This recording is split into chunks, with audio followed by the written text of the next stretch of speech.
आपने मुझे पहली दफा सारा समझ के थप्पड़ मारा था। तुमने मेरी मोहब्बत का ये सिला दिया। छोड़ आई थी ना मैं तुम्हारे लिए, दूसरी शादी कर ली था जो 20 साल मेरे पास नहीं था। लेकिन अब नहीं रुकूंगी। उस थप्पड़ से ज्यादा मुझे उस लम्स का एहसास हुआ।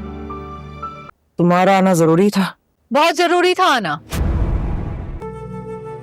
जुड़वा ड्रामे की नेक्स्ट एपिसोड तो काफ़ी ज़्यादा धमाकेदार होने वाली है, क्योंकि नेक्स्ट एपिसोड में फ़रत के तो होश उड़ने वाले हैं। जब फ़रत घर वापस आ रही होती है तो उसका एक्सीडेंट हो जाता है।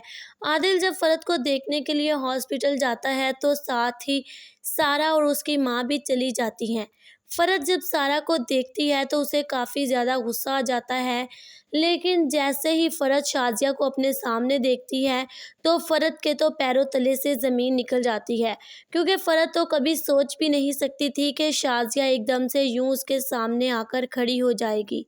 दूसरी तरफ ज़ारा जो कि अपने बाप के पास होती है और अपने बाप के साथ अपने दिल की बातें कर रही होती है और बताती है अपने बाप को कि इतने दिनों से आपके पास सारा नहीं बल्कि मैं थी, लेकिन आपको पता ही नहीं चला।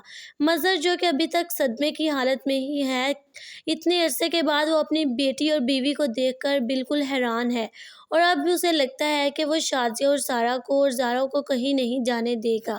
जबकि शाज़िया मज़हर से कहती है कि वैसे तो तुम मुझसे मोहब्बत करते थे, लेकिन मेरे चले जाने के फ़ौरन बाद ही तुमने दूसरी शादी कर ली और मेरे बारे में सोचा तक नहीं, और अब मैं तुम्हारे पास नहीं रुकूंगी बल्कि यहाँ से अपनी बेटियों को लेकर चली जाऊंगी।